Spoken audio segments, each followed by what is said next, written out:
Hello बच्चों, कैसे हैं आप लोग। आशा करते हैं आप लोग बहुत अच्छे होंगे और अपनी तैयारी भी और अच्छे से कर रहे हो, क्योंकि अब एग्जाम में ज्यादा समय नहीं बचा है। तो आप लोग अपनी तैयारी को और जबरदस्त बनाइए और अच्छे से तैयारी करिए। और हाँ, अपनी पढ़ाई में 1 घंटा और जोड़ कर लीजिए, क्योंकि अब खेलना कूदना बंद करिए, क्योंकि आपके पास समय नहीं रह गया है बच्चों। तो इसीलिए आपको अपनी तैयारी को और अच्छे से तैयार करना है। तो मैं आपको, हालांकि आपसे मुलाकात काफी दिनों के बाद हो रही है, कुछ दिक्कत आ गई थी इसकी वजह से। तो बच्चों, आज मैं आपको सीरीज पढ़ा रही थी, उसी सीरीज के क्रम में आज मैं आपके लिए लेकर आई हूँ वाक्य का स्वरूप क्या होता है। आपके एग्जाम में जरूर पूछता है, 1 नंबर का क्वेश्चन है कि वाक्य का क्या स्वरूप होता है, वाक्य के कितने अंग होते हैं और वाक्य का अंश क्या होता है। तो आज मैं आपको पढ़ाने वाली हूँ वाक्य का स्वरूप। ये रहा आपका वाक्य का स्वरूप। बच्चा, मैंने आपको पिछले वीडियो में वाक्य का स्वरूप यानी पूरा वाक्य बताया हुआ है। आप इसी वीडियो के नीचे लिंक डिस्क्रिप्शन दिया हुआ है, वहां जाकर के आप वहां पर भी वीडियो देख सकते हैं पूरा। और हाँ, चलिए अब आगे बढ़ते हैं। वाक्य का स्वरूप क्या होता है, यानी जो वाक्य होता है उसका क्या स्वरूप होता है। जिस प्रकार से पहले हम जानेंगे कि वाक्य का अर्थ क्या होता है। किसी भी चीज को जानने के लिए पहले हम चीजों को तोड़ मरोड़ कर उसे समझते हैं, ताकि हम आगे और अच्छे से उसे एक्सप्लेन कर पाए या समझ पाए। तो बच्चा, वाक्य का अर्थ है जैसे कि किसी विचार अथवा भाव को पूर्ण रूप से अभिव्यक्त करने वाला शब्द या शब्द समूह वाक्य कहलाता है। जैसे हम आपको इस टाइम पढ़ा रहे हैं, तो आप यही देखिए कि जो हम पढ़ा रहे हैं वो एक एक शब्दों के द्वारा जोड़ा हुआ पूरा एक शब्द समूह है। जैसे हमने आपको कहा कि हम आपको वाक्य का स्वरूप पढ़ाएंगे, तो ये भी क्या कह रहा है कि जो वाक्य का स्वरूप है, हमारे अंदर एक विचार बन रहा है कि वाक्य का स्वरूप क्या है, वो किस प्रकार से उसका अर्थ निकलता है, वाक्य क्या है, कैसे हम जानेंगे। तो उससे पहले हम अपने अंदर क्या करते हैं, उस विचार को बनाते हैं। तो बस वही विचार जब हम आपके सामने इस वीडियो के माध्यम से व्यक्त कर रहे हैं, तो वो क्या कह रहा है बच्चा, शब्द समूह या वाक्य कहलाता है। यानी किसी विचार अथवा भाव को, हम अपने विचार या अपने अंदर छुपे भाव को जब हम उसे अभिव्यक्त करते हैं या किसी के समक्ष रखते हैं, चाहे वो लिख कर हो चाहे वो बोल कर हो, भाव को पूर्ण रूप से अभिव्यक्त करने वाला शब्द या शब्द समूह क्या कहलाता है, वाक्य कहलाता है। तो भाषा की सबसे छोटी इकाई क्या होती है बच्चा, अक्षर होती है। क्या होती है, भाषा की सबसे छोटी इकाई क्या होती है, अक्षर होती है। याद रखिएगा, आपके एग्जाम में 1 नंबर का पूछ लेता है 1 लाइनर क्वेश्चन में कि भाषा की सबसे छोटी इकाई क्या होती है, अक्षर होती है। जिस शब्दों का निर्माण होता है, जिससे क्या होता है, शब्दों का निर्माण होता है, और शब्दों से क्या बनता है बच्चा, वाक्य बनता है। आप जानते हैं कि भाषा की सबसे छोटी इकाई क्या है, अक्षर है। अक्षरों से शब्द बनते हैं, शब्दों से हमारे वाक्य बनते हैं। ये रहा आपका वाक्य का अर्थ। एक सिंपल वे में कह सकते हैं कि वाक्य का अर्थ वह है जब हम किसी विचार को या अपने भाव को अभिव्यक्त करते हैं, किसके, शब्दों के माध्यम से या शब्द समूह के माध्यम से, तो वो क्या कहलाता है बच्चा, वाक्य कहलाता है। और भाषा की सबसे छोटी इकाई क्या होती है, अक्षर होती है। और अक्षर जिससे शब्दों का निर्माण होता है और शब्द से वाक्य बनता है।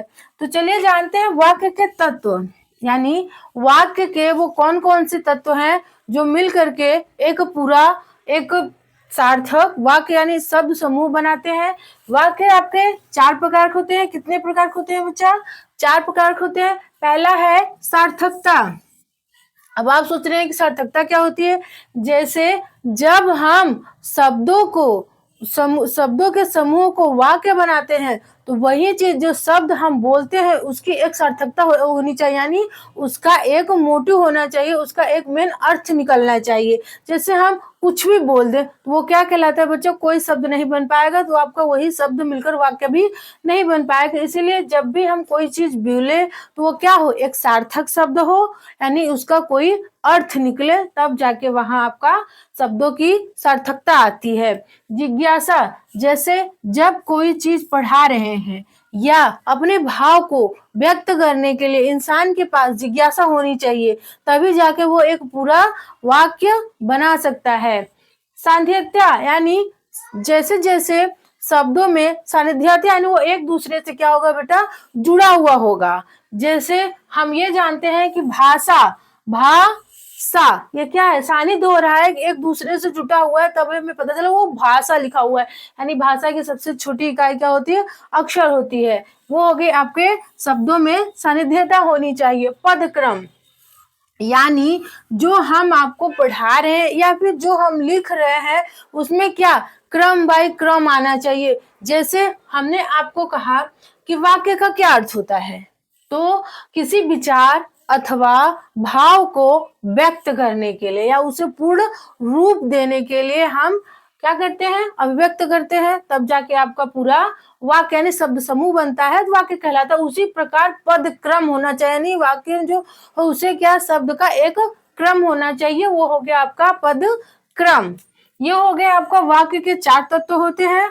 वहीं वाक्य का खंडन किया जाता है। वाक्य का खंडन 2 प्रकार से हम करते हैं, पहला है उद्देश्य और दूसरा है विधेय। जब हम कोई चीज यानी वाक्य पढ़ते हैं तो वहां पर 2 चीजें मोटिव रखती हैं आपकी, एक उद्देश्य एक विधेय। यानी वो शब्द लिखने का हमारा उद्देश्य क्या है और उसमें विधेय क्या है, वो शब्द किसके लिए लिखा जा रहा है और वो कौन लिख रहा है, ये उसका उद्देश्य क्या है। चलिए अब आपको बताते हैं उद्देश्य और विधेय। तो बच्चों वाक्य खंड के दो होते हैं, जिस जो पहला है उद्देश्य, सेकंड है आपका विधेय।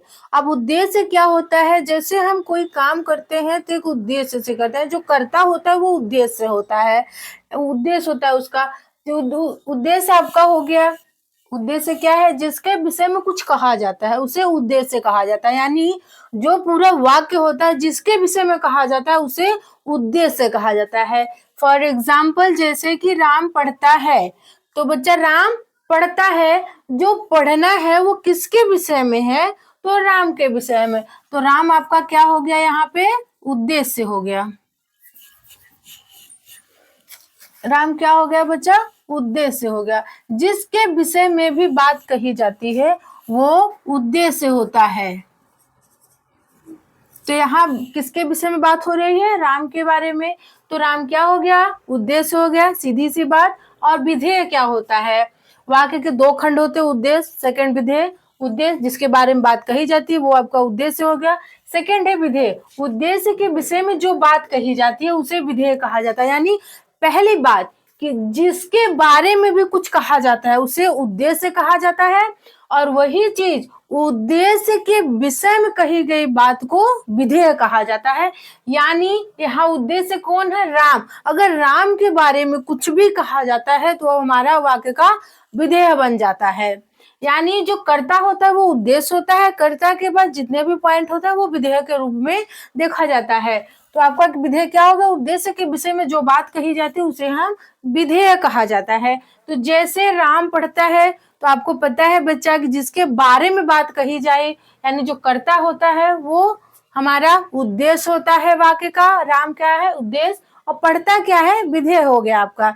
यानी उद्देश्य के विषय में बात जो कही जाए वो क्या कहलाती है, विधेय कहलाती है। सेकेंड एग्जाम्पल ले लेते हैं, जानवर दौड़ता है, तो जानवर आपका उद्देश्य हो गया, दौड़ना क्या हो गया आपका, विधेय हो गया, और ये क्या हो गया आपका उद्देश्य। ठीक, आशा करते हैं आपको चीजें समझ में आ रही होंगी, और अगर अच्छी लग रही हो तो लाइक करिएगा। और हाँ बच्चा, अगर थोड़ा सा आपको टाइम भी मिले तो इसे शेयर करिएगा और सब्सक्राइब भी करते चलिएगा। तो वाक्य अब इतना हमने जान लिया, वाक्य के खंड 2 प्रकार के होते हैं, उद्देश्य और विधेय। उद्देश्य है जिसके विषय में बात कही जाए वो उद्देश्य कहलाता है, और उद्देश्य के विषय में जो बात कही जाती है वो विधेय कहलाता है। ये रहा आपका। अब वो जानेंगे हम वाक्य के भेद कौन कौन से होते हैं। तो वाक्य के 2 भेद होते हैं बच्चा, एक है रचना के आधार पर, दूसरा है अर्थ के आधार पर। यानी वाक्य के 2 भेद होते हैं, पहला है रचना के आधार पर, दूसरा है अर्थ के आधार पर।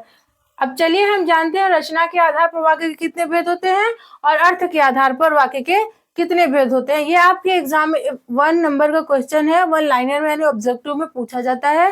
तो चलिए आगे जानते हैं रचना के आधार पर और अर्थ के आधार पर। तो बच्चों वाक्य के भेद यानी वाक्य के भेद 2 प्रकार के हैं, पहला है रचना के आधार पर, दूसरा है अर्थ के आधार पर। ठीक, तो रचना के आधार पर वाक्य के 3 भेद होते हैं। कितने भेद होते हैं बच्चा, 3 भेद होते हैं। पहला है सरल वाक्य, ठीक, पहला है सरल वाक्य, दूसरा है संयुक्त वाक्य, तीसरा है मिश्रित वाक्य। बच्चा एक थोड़ा सा हम जानते हैं पहले कि सरल वाक्य किसे कहते हैं। सरल वाक्य जो कि एक साधारण वाक्य होता है, जैसे जो छोटा होता है, जैसे राम पढ़ता है, मैं खेलता हूँ, मैं चाय पीता हूँ, ऐसे ऐसे आपके सरल वाक्य हो गए। संयुक्त वाक्य, संयुक्त वाक्य में दो सरल वाक्यों को जोड़ा जाता है, जैसे मैं खाना खाता हूँ, मैं किताब पढ़ता हूँ, ठीक, ये मैं स्कूल जाता हूँ, ये आपका संयुक्त वाक्य हो गया, यानी दो चीजों को मिला लिया जाता है। जैसे मैं चाय पीकर सो गया, मैं खाना खाकर पढ़ने लगा, मैं तैयार होकर स्कूल जाता हूँ, ये आपके मिश्रित वाक्य हो गए। संयुक्त वाक्य हो गए। मिश्रित वाक्य जो सरल और संयुक्त दोनों को मिला करके बनता है उसे हम मिश्रित वाक्य कहते हैं। जैसे वो जैसे ही सोकर उठा और नहाने चला गया, ये आपका क्या हो गया, मिश्रित वाक्य। रचना के आधार पर वाक्य के तीन भेद होते हैं, सरल वाक्य, संयुक्त वाक्य और मिश्रित वाक्य। आपको अभी बस इतना ही जानना है, क्योंकि आपके एग्जाम में बस वो वन लाइनर क्वेश्चन पूछता है कि वाक्य के रचना के आधार पर कितने भेद होते हैं, तो तीन भेद होते हैं। कभी कभी वो पूछ लेगा कि इनमें से रचना के आधार से कौन सा भेद नहीं है, ठीक। अब सेकंड है आपका अर्थ के आधार पर वाक्य के भेद। तो अर्थ के आधार पर वाक्य के 8 भेद होते हैं। पहला है साधारण वाक्य, दूसरा है प्रश्नवाचक वाक्य। साधारण वाक्य जिसमें सिंपल वे में पूछा जाता है, मैं दौड़ता हूँ, मैं खाना खाता हूँ, मैं स्कूल जाता हूँ, मैं सो रहा हूँ, ठीक, ये रहा आपका साधारण वाक्य। प्रश्नवाचक वाक्य जिसमें प्रश्न पूछे जाते हैं, जैसे तुम स्कूल क्यों जा रहे हो, तुम यह किताब क्यों पढ़ रहे हो, तुम कहाँ जा रहे हो, तुम क्यों खेल रहे हो, ठीक, ये रहा आपका प्रश्नवाचक वाक्य। प्रश्नवाचक वाक्य की निशानी ये है कि लास्ट में आपके क्वेश्चन मार्क लगे होंगे। थर्ड है आपका विस्मयादिबोधक वाक्य। अब इसमें बच्चा इस वाक्य की यही पहचान है कि लास्ट में आपको विस्मयादि चिन्ह लगा होगा, वो हो गया आपका विस्मयादिबोधक वाक्य। निषेधात्मक वाक्य जिसमें नहीं की जिक्र किया गया हो, वो क्या हो गया आपका निषेधात्मक वाक्य। इच्छार्थक वाक्य जिसमें हमारी इच्छा के बारे में जिक्र किया, जैसे भगवान करे तुम लंबी आयु तक जियो, भगवान करे तुम अपने एग्जाम में अच्छे नंबर से पास हो जाओ, भगवान करे तुम टॉप करो, ये हमारा हो गया इच्छार्थक वाक्य। और ये है संदेहार्थक वाक्य, मतलब इस वाक्य में संदेह को व्यक्त किया जाता है कि कहीं चोर ना आ जाए, कहीं चोरी ना हो जाए, तो ये आपका संदेह व्यक्त करता है। आज्ञार्थक वाक्य, आज्ञा दिया जाता है इस वाक्य में, जैसे तुम पानी लाओ, तुम जाओ, तुम खेलो, ठीक, ये रहा आपका आज्ञार्थक वाक्य। और संकेतार्थक वाक्य, संकेत के द्वारा जो शब्द कहा कि जैसे वहां पेन रखा हुआ है, तो क्या हो गया आपका संकेतार्थक वाक्य। तो बच्चा ये रहा आपका वाक्य यहाँ आपका वाक्य का जो स्वरूप है वो पूरा यहाँ आपका समाप्त होता है। अब इसी पे हम आपको ऑब्जेक्टिव क्वेश्चन कराएंगे। जैसे हमने आपको पहले ही बताया था वाक्य के अर्थ में कुछ, अगर आपने ध्यान से पढ़ा होगा, मैं एक क्वेश्चन पूछ रही हूँ, आप बताइएगा।